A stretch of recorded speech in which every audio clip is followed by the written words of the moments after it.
Hi dears, welcome back to RKNX. ഞാൻ നിങ്ങളുടെ സ്വന്തം ASR ആണ്. അപ്പോൾ മക്കളെ പ്ലസ് 2 കാരുടെ ടൈം ടേബിൾ വന്നല്ലേ. അപ്പോൾ പ്ലസ് 2 കാർക്ക് എന്തായാലും ഒഫീഷ്യലായിട്ട് ഗവൺമെന്റ് തലത്തിൽ പരീക്ഷയുണ്ട്. പക്ഷെ പ്ലസ് 1 കാർക്ക് ഗവൺമെന്റ് തലത്തിൽ ഒരു പരീക്ഷ ഇല്ലെങ്കിൽ പോലും സ്കൂൾ തലത്തിൽ ഒരു പരീക്ഷ നടക്കുന്നുണ്ടല്ലേ. അതായത് പ്ലസ് 2 കാരുടെ ഓണപരീക്ഷ നടക്കുന്ന അതേ സമയത്ത് തന്നെയായിരിക്കും നിങ്ങൾക്കും സ്കൂൾ തലത്തിലെ ഓണപരീക്ഷ. അപ്പോൾ നിങ്ങൾക്ക് എന്തായാലും ക്ലാസ് തുടങ്ങിയിട്ട് ഇപ്പോൾ കുറച്ച് ദിവസങ്ങളായി. അപ്പോൾ ടീച്ചേഴ്സ് ഒക്കെ എന്തായാലും ഓരോ സബ്ജക്റ്റിലും 2-3 ചാപ്റ്റേഴ്സ് ഒക്കെ കംപ്ലീറ്റ് ചെയ്തിട്ടുണ്ടാവും.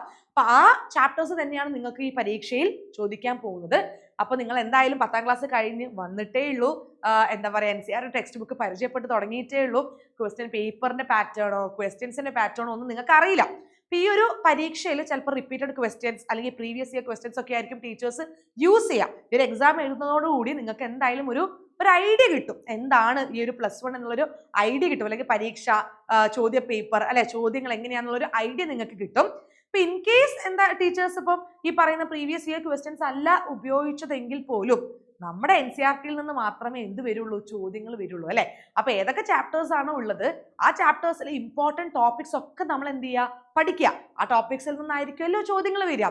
അപ്പൊ നിങ്ങൾക്കൊരു ഐഡിയ ഉണ്ടാക്കി തരാനാണ് മിസ് ഇന്ന് വന്നിരിക്കുന്നത്. അതായത് ബയോളജിയിൽ ഇപ്പൊ ബോട്ടണിയും സുവോളജിയും ഉണ്ട്. അപ്പൊ നമുക്കറിയാം ആദ്യത്തെ ഒരു മൂന്ന് ചാപ്റ്റേഴ്സ് ആണ് ഉള്ളത്. മൊത്തം ഒരു 6 ചാപ്റ്ററിന്റെ അടുത്താണ് നിങ്ങൾക്ക് ബയോളജിയിൽ പഠിക്കാനുള്ളത് അല്ലെ. അപ്പൊ ഓരോ ചാപ്റ്ററിലും ഏതൊക്കെ ടോപ്പിക്സ് ആണ് നിർബന്ധമായും നിങ്ങൾ പഠിച്ചിരിക്കേണ്ടത്, ഏതൊക്കെ ടോപ്പിക്സിൽ നിന്നാണ് ക്വസ്റ്റ്യൻസ് ഉറപ്പായും വരുന്നത്, അപ്പൊ ആ ടോപ്പിക്സ് ആണ് ഇന്ന് ഞാൻ നിങ്ങൾക്ക് പറഞ്ഞു തരാൻ പോകുന്നത്. സോ വീഡിയോ മുഴുവനായിട്ട് കാണാം കേട്ടോ. അപ്പൊ നമ്മുടെ ബയോളജി ഓണം എക്സാമിനുള്ള പ്രഡിക്റ്റഡ് ടോപ്പിക്സ് നോക്കിക്കേ. നമ്മുടെ +1 സുവോളജിയിലെ ഫസ്റ്റ് ചാപ്റ്റർ ഏതാ, ലിവിംഗ് വേൾഡ് ആണല്ലേ. അപ്പൊ ലിവിംഗ് വേൾഡില് ഉറപ്പായും ചോദ്യം വരുന്ന ടോപ്പിക്സ്, അതായത് എപ്പോഴും ഈ ടോപ്പിക്കിൽ നിന്ന് നമ്മൾ ക്വസ്റ്റ്യൻ പേപ്പറിൽ ചോദ്യങ്ങൾ കാണാറുണ്ട്. മോസ്റ്റ് ഇമ്പോർട്ടന്റ് റിപ്പീറ്റഡ് ക്വസ്റ്റ്യൻസ് ഒക്കെ വരുന്നത് ഈ ടോപ്പിക്സിൽ നിന്നാണ്. അപ്പൊ ഏതാണ് ബൈനോമിയൽ നോമൻക്ലേച്ചർ നിങ്ങൾ പഠിച്ചിരിക്കണം. ബൈനോമിയൽ നോമൻക്ലേച്ചറിന്റെ റൂൾസ് നിങ്ങളോട് എഴുതാൻ പറയും. ഓക്കെ, വിത്ത് എക്സാമ്പിൾ പഠിച്ചോളണം. ആൻഡ് ഓൾസോ ICBN-ന്റെയും ICZ-ന്റെയും ഒക്കെ ഫുൾ ഫോം ചോദിക്കും. അപ്പൊ ആ ഫുൾ ഫോമും പഠിക്കണം. 1 മാർക്കിന്റെ ക്വസ്റ്റ്യൻ ആണ്. അപ്പൊ നിങ്ങൾക്കറിയാം ലിവിംഗ് വേൾഡ് ചെറിയ ചാപ്റ്റർ, 1-2 മാർക്കിന് മാത്രമേ ഈ ചാപ്റ്ററിൽ നിന്ന് ക്വസ്റ്റ്യൻ വരുള്ളൂ അല്ലെ. അത് ഈ പറയുന്ന ടോപ്പിക്കുന്നേ വരുള്ളൂ, വേറെ എവിടെ നിന്നും വരില്ല കേട്ടോ. ഓക്കെ, ടാക്സോണമി കാറ്റഗറീസ് പഠിക്കണം. ആൻഡ് ഓൾസോ കറക്റ്റ് ആയിട്ട് ആ ഒരു ഹയറാർക്കി ആ ഒരു ഓർഡറിൽ തന്നെ പഠിക്കണം കേട്ടോ. സോ ടാക്സോണമിക് ഹയറാർക്കി ഇമ്പോർട്ടന്റ് ആണ് അല്ലെ. നമ്മൾ ഓൾറെഡി പഠിച്ചു KPC ഓഫ് GS. അപ്പൊ ആ ഓർഡറിൽ എഴുതാനൊക്കെ പറയൂ കേട്ടോ. ആൻഡ് നമുക്ക് ഈ ഒരു ചാപ്റ്ററിന്റെ ലാസ്റ്റിൽ ഒരു ടേബിൾ കൊടുത്തിട്ടുണ്ടല്ലോ. അതിൽ മാൻ, ഹൗസ് ഫ്ലൈ, വീറ്റ്, മാംഗോന്റെ ഒക്കെ ടാക്സോണമി കാറ്റഗറീസ് കൊടുത്തിട്ടുണ്ട് അല്ലെ. അപ്പൊ അത് എക്സാമിന് ചോദിക്കാറുണ്ട്, അത് 2 മാർക്കിനൊക്കെ ചോദിക്കാറുണ്ട്. അപ്പൊ ആ ടേബിൾ നിങ്ങൾ ഉറപ്പായും പഠിച്ചു വെക്കണം കേട്ടോ. ഓക്കെ, അപ്പൊ അതും നിങ്ങൾ ഓർഡറിൽ പഠിക്കുക. കാരണം അവരിങ്ങനെ ട്വിസ്റ്റ് ചെയ്തിട്ടൊക്കെ ക്വസ്റ്റ്യൻ ചോദിക്കും, നമ്മളോട് ഓർഡറിൽ എഴുതാനൊക്കെ പറയും കേട്ടോ. അപ്പൊ ഇത്രയും കാര്യങ്ങളാണ് ലിവിംഗ് വേൾഡിൽ നിങ്ങൾ നിർബന്ധമായും പഠിച്ചിരിക്കേണ്ടത്. ഇതിനെ പുറമെ ഒന്നും തന്നെ ഈ ചാപ്റ്ററിൽ നിന്ന് വരാനില്ല. ഓക്കെ, ഇനി ആനിമൽ കിങ്ഡത്തിൽ നിന്നായിരിക്കും നിങ്ങൾ ഏറ്റവും കൂടുതൽ ചോദ്യങ്ങൾ പ്രതീക്ഷിക്കേണ്ടത്. 30 മാർക്കിൽ 20-ൽ കൂടുതൽ മാർക്കിന്റെ ചോദ്യങ്ങൾ വരാൻ പോകുന്നത് ഈ ചാപ്റ്ററിൽ നിന്നാണ്. വളരെ ഇമ്പോർട്ടന്റ് ആണ്. സോ മക്കൾ ഈ ഓരോ ടോപ്പിക്കും നമ്മൾ കവർ ചെയ്യേണ്ടതായിട്ടുണ്ട്. ഇപ്പൊ ബേസിസ് ഓഫ് ക്ലാസിഫിക്കേഷനിൽ ഉറപ്പായും ചോദിക്കുന്ന ചോദ്യമാണ് സിമെട്രി. ഓക്കെ, അതേപോലെ തന്നെ ഡിപ്ലോബ്ലാസ്റ്റിക് ട്രിപ്ലോബ്ലാസ്റ്റിക് ഓർഗനൈസേഷൻ, പിന്നെ സീലോം 3 മാർക്കിന്റെ ചോദ്യം, സിമെട്രി 1 അല്ലെങ്കിൽ 2 മാർക്കിന്റെ ചോദ്യമാണ് കേട്ടോ. അപ്പൊ ഡിപ്ലോബ്ലാസ്റ്റിക് ട്രിപ്ലോബ്ലാസ്റ്റിക് ഓർഗനൈസേഷൻ 2 മാർക്കിന്റെ ചോദ്യമാണ്. അപ്പൊ ഇതൊക്കെ സ്ഥിരമായിട്ട് ചോദിക്കാറുള്ള ചോദ്യമാണ്. ആ ഒരു ഡയഗ്രത്തോട് കൂടി പഠിക്കുക. ആൻഡ് ഓൾസോ ഈ ചാപ്റ്ററിൽ നിങ്ങൾ എന്ത് പഠിക്കുമ്പോഴും എക്സാമ്പിൾ പഠിക്കണം, വളരെ ഇമ്പോർട്ടന്റ് ആണ്. പിന്നെ എല്ലാ ഫയലും ഇമ്പോർട്ടന്റ് ആ, എല്ലാ ഫയലത്തിന്റെ എക്സാമ്പിൾസും ഇമ്പോർട്ടന്റ് ആ.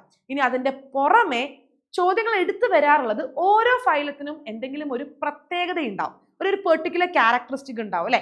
അത് വെച്ച് ക്വസ്റ്റ്യൻസ് ചോദിക്കാറുണ്ട്. അപ്പൊ അത് നിങ്ങൾ പഠിക്കണം. ഫോർ എക്സാമ്പിൾ ഇപ്പൊ പോരിഫറയിലെ വാട്ടർ കനാൽ സിസ്റ്റം, അതുപോലെ തന്നെ നിഡേരിയയുടെ നിഡോബ്ലാസ്റ്റ്, ആ നിഡോബ്ലാസ്റ്റിന്റെ ഫിഗർ അത് വളരെ ഇമ്പോർട്ടന്റ് ആണ്.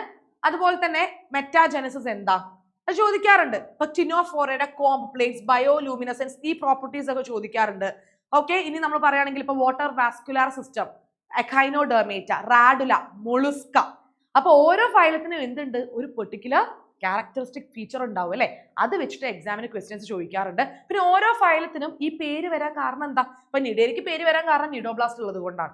അപ്പൊ ഓരോ ഫൈലത്തിനും പേര് വരാൻ കാരണം എന്താ, അത് ചോദിക്കാറുണ്ട് കേട്ടോ. അപ്പൊ അങ്ങനെയും പഠിച്ചു വെച്ചോളാം. പിന്നെ കോഡേറ്റയിലേക്ക് വരികയാണെങ്കിൽ കോഡേറ്റയുടെ ഒരു ഫിഗർ ടെക്സ്റ്റ് ബുക്കിൽ കൊടുത്തിട്ടുണ്ട്, വളരെ ഇമ്പോർട്ടന്റ് ആണ്. ആ ഫിഗർ ലേബൽ ചെയ്യാൻ ചോദിക്കും, ക്യാരക്ടറിസ്റ്റിക് ഫീച്ചേഴ്സ് ചോദിക്കും. ഓക്കെ, അപ്പൊ ആ ഒരു 4 to 5 ക്യാരക്ടറിസ്റ്റിക് ഫീച്ചേഴ്സ് ഉണ്ട്, അത് പഠിച്ചു വെച്ചോളാം. പിന്നെ നമുക്ക് കോഡേറ്റ നോൺ കോഡേറ്റിനെ കമ്പയർ ചെയ്തിട്ട് ഒരു ടേബിൾ കൊടുത്തിട്ടുണ്ട് അല്ലെ ടെക്സ്റ്റ് ബുക്കിൽ. അപ്പൊ അതും ഡിഫറൻസ് എഴുതാനായിട്ട് ചോദിക്കാറുണ്ട് കേട്ടോ. ഇപ്പൊ വേർട്ടിബ്രേറ്റയിലേക്ക് വരികയാണെങ്കിൽ ക്ലാസിഫിക്കേഷൻ വിത്ത് എക്സാമ്പിൾസ്, അതായത് ഒരു ഫിഗർ കൊടുത്തിട്ടുണ്ടല്ലോ, അത് വളരെ ഇമ്പോർട്ടന്റ് ആണ്. സോ അത് പഠിച്ചു വെച്ചോളാം. ഇനി ഏറ്റവും കൂടുതൽ തവണ റിപ്പീറ്റഡ് ആയിട്ട് ചോദ്യം ചോദിച്ചിട്ടുള്ള മറ്റൊരു ടോപ്പിക് ആണ്, 3 മാർക്കിനൊക്കെ ക്വസ്റ്റ്യൻ പ്രതീക്ഷിച്ചോ, അതാണ് കോൺട്രക്ടൈസും ഓസ്റ്റിക്ടൈസും തമ്മിലുള്ള വ്യത്യാസം. അതായത് ആ ഒരു ഇപ്പൊ ഫിഷിന്റെ ഒക്കെ ഡയഗ്രാം തരും, ഫിഗർ തരും, എന്നിട്ട് നിങ്ങളോട് ചോദിക്കും അപ്പൊ ഈ സ്പീഷീസിനെ കണ്ടിട്ട് അത് ഏതിലാണ് വരുന്നത്, ഏത് ക്ലാസ് ആണ്, ഡിഫറൻഷിയേറ്റ് ചെയ്യാനൊക്കെ പറയൂ കേട്ടോ. സീ ഹോൾസും ഒക്കെ എന്തായാലും ചോദിക്കാറുണ്ട്, ഇമ്പോർട്ടന്റ് ആണ്. പിന്നെ ബേർഡിന്റെ ഫ്ലൈറ്റ് അഡാപ്റ്റേഷൻസ് എന്തൊക്കെയാണെന്നുള്ള ഒരു 4 to 5 പോയിന്റ്സ് പഠിച്ചു വെക്കുക. ആൻഡ് മാമൽസിന്റെ യുണീക്ക് ആയിട്ടുള്ള ക്യാരക്ടറിസ്റ്റിക്സും ചോദിക്കാറുണ്ട്, അതും പഠിച്ചു വെച്ചോളുക. അപ്പൊ ഇത്രയും കാര്യങ്ങളാണ് നമുക്ക് ആനിമൽ കിങ്ഡം എന്ന് പറയുന്ന ചാപ്റ്ററിൽ നിന്ന് ചോദിക്കാറുള്ളത് കേട്ടോ. അപ്പൊ ഇതൊക്കെയാണ് നിങ്ങൾ എന്തായാലും ഉറപ്പായും നിങ്ങൾ കവർ ചെയ്യേണ്ട ടോപ്പിക്സ്. ഓക്കെ, ഇനി നമ്മൾ സ്ട്രക്ചറൽ ഓർഗനൈസേഷൻ ഇൻ ആനിമൽസ്, അതിൽ നിങ്ങൾക്ക് അറിയാലോ ഫ്രോഗ് മാത്രമേ പഠിക്കാനുള്ളൂ. ഇപ്പൊ ഫ്രോഗിന്റെ സയന്റിഫിക് നെയിം, അത് ക്ലാസ് ആംഫിബിയയിൽ വരാൻ കാരണം എന്താണ്, പിന്നെ ഹൈബർനേഷൻ ഈസ്റ്റിവേഷൻ എന്താന്ന് ചോദിക്കാറുണ്ട്, എന്താണ് ക്യാമോഫ്ലാഷ്, എന്താ മിമിക്രി, പിന്നെ എങ്ങനെയാണ് ഇവർ സെക്ഷൽ ഡൈമോർഫിസം കാണിക്കുന്നത്, അതായത് ആൺതവളയും പെൺതവളയും നമുക്ക് എങ്ങനെ ഡിഫറൻഷിയേറ്റ് ചെയ്യാൻ പറ്റും, അപ്പൊ ആ പോയിന്റ്സ് ചോദിക്കാറുണ്ട്. പിന്നെ നിങ്ങൾ ഓർഗൻ സിസ്റ്റംസ് ഒക്കെ പഠിക്കണം. അപ്പൊ digestive, respiratory, excretory, reproductive systems ഒക്കെയാണ് നമുക്ക് ഇതിൽ പഠിക്കാനുള്ളത്. അതിൽ തന്നെ ഏറ്റവും ഇമ്പോർട്ടന്റ് എന്ന് പറഞ്ഞാൽ നമ്മുടെ ഡൈജസ്റ്റീവ് സിസ്റ്റത്തിന്റെ പിന്നെ എക്സ്ക്രീറ്ററി, റീപ്രൊഡക്റ്റീവ് സിസ്റ്റത്തിന്റെ ഒക്കെ ഡയഗ്രാം കൊടുത്തിട്ടുണ്ട് അല്ലെ. ഇത് ലേബൽ ചെയ്യാനാണ് ഇപ്പൊ കണ്ടിന്യൂസ് ആയിട്ട് കഴിഞ്ഞ വർഷങ്ങളിലൊക്കെ ചോദിച്ചിട്ടുള്ളത്. ഓക്കെ, പിന്നെ ഫ്രോഗിനെ കൊണ്ട് നമുക്കുള്ള ഗുണങ്ങൾ എന്താണെന്ന് ലാസ്റ്റ് കുറച്ച് പോയിന്റ്സ് കൊടുത്തിട്ടില്ലേ, അത് മക്കൾ പഠിച്ചു വെച്ചോളൂ കേട്ടോ. പിന്നെ മക്കളെ നോക്കിക്കട്ടെ, ഈ റീപ്രൊഡക്റ്റീവ് സിസ്റ്റം ഒക്കെ പഠിക്കുമ്പോൾ നിങ്ങൾ മെറ്റാമോർഫോസിസ് എന്താണ് അതൊക്കെ നിങ്ങളൊന്ന് സ്പെസിഫിക് ആയിട്ട് പഠിക്കാൻ ശ്രദ്ധിക്കുക. അപ്പൊ ഇതൊക്കെയാണ് നമ്മുടെ സ്ട്രക്ചറൽ ഓർഗനൈസേഷൻ ഇൻ ആനിമൽസ്, അതായത് ഫ്രോഗിൽ നിന്ന് ചോദിക്കാവുന്ന ചോദ്യങ്ങൾ. ഓക്കെ, ഇതിന് പുറമെ ഒന്നും വരാനില്ല അല്ലെ. ഓക്കെ, ഇപ്പൊ സുവോളജിയിൽ യോണ പരീക്ഷയ്ക്ക് അത്ര മാത്രമേ നമ്മൾ പഠിക്കേണ്ടതായിട്ടുള്ളൂ. അതിൽ തന്നെ സ്ട്രക്ചറൽ ഓർഗനൈസേഷൻ ചില സ്കൂളിൽ കംപ്ലീറ്റ് ആയിട്ടില്ല എങ്കിൽ ചിലപ്പോൾ നിങ്ങൾക്ക് ഓൾട്ടർനേറ്റീവ് ആയിട്ട് ആനിമൽ കിങ്ഡത്തിൽ നിന്ന് തന്നെയായിരിക്കും ചോദ്യങ്ങൾ ചോദിക്കുക കേട്ടോ. അപ്പൊ മക്കളെ ബയോളജിക്കൽ ക്ലാസിഫിക്കേഷനിലേക്ക് വരികയാണ് നമ്മൾ ബോട്ടണിയിലെ ഫസ്റ്റ് ചാപ്റ്റർ അല്ലേ. അതിൽ നിങ്ങൾ 5 കിങ്ഡം ക്ലാസിഫിക്കേഷന്റെ മെറിറ്റ്സ് പഠിക്കണം. പിന്നെ ബാക്ടീരിയയുടെ ഷേപ്സ്, നോസ്റ്റോക്ക്, ആർക്കി ബാക്ടീരിയ എന്നൊക്കെ എപ്പോഴും ചോദ്യങ്ങൾ ചോദിക്കാറുണ്ട്. പ്രൊട്ടിസ്റ്റയുടെ എല്ലാ ഗ്രൂപ്പും എക്സാമ്പിൾസും, ഫഞ്ചയുടെ ക്ലാസിഫിക്കേഷൻ വെരി ഇമ്പോർട്ടന്റ് ആണ്. പിന്നെ TMBയുടെ സ്ട്രക്ചർ, പ്രയോൺസ് എന്താണെന്ന്, വൈറസിന്റെ ഡിസ്കവറി, അതുപോലെ തന്നെ ബാക്ടീരിയോഫേജ്, ഇതെല്ലാം ഇമ്പോർട്ടന്റ് ആണ്.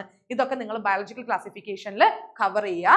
ഓക്കെ, ഇനി പ്ലാന്റ് കിങ്ഡത്തിലേക്ക് വരികയാണെങ്കിൽ types of classification, taxonomy, classification of algae, പിന്നെ ആൽഗയുടെ എക്കണോമിക് ഇമ്പോർട്ടൻസ്, ആൽഗയുടെ ഡയഗ്രാംസ്, പിന്നെ പ്ലാന്റ് കിങ്ഡത്തിന്റെ ആംഫിബിയൻസ് ആരാണ് അല്ലെ, യെസ്, പിന്നെ ജെമ്മെ, ബ്രയോഫൈറ്റ്സിന്റെ എക്കണോമിക് ഇമ്പോർട്ടൻസ്, ഹെട്രോസ്പോറി, മൈക്കോറൈസ, ഇതെല്ലാം പ്ലാന്റ് കിങ്ഡത്തിൽ ഇമ്പോർട്ടന്റ് ആണ്. അതായത് ഈ ഭാഗത്തിൽ നിന്നാണ് ചോദ്യങ്ങൾ വരാൻ ചാൻസ് ഉള്ളത്. ഇപ്പൊ കഴിഞ്ഞ വർഷങ്ങളിൽ എല്ലാം ക്വസ്റ്റ്യൻ പേപ്പേഴ്സ് നിങ്ങൾ എടുത്ത് നോക്കിക്കോ, ഞാൻ ഈ പറയുന്ന ടോപ്പിക്കിൽ നിന്ന് തന്നെ ആയിരിക്കും ക്വസ്റ്റ്യൻസ് ചോദിച്ചിട്ടുണ്ടാവുക. അത് ഞാൻ 100% ഉറപ്പ് തരാം. സോ നിങ്ങൾ എന്താ ചെയ്യേണ്ടതെന്ന് വെച്ചാൽ ഓരോ ചാപ്റ്റർ പഠിക്കാനിരിക്കുമ്പോഴും ഈ ടോപ്പിക്സ് ഒക്കെ കവർ ചെയ്യുന്നുണ്ടെന്ന് ഉറപ്പ് വരുത്തുക കേട്ടോ.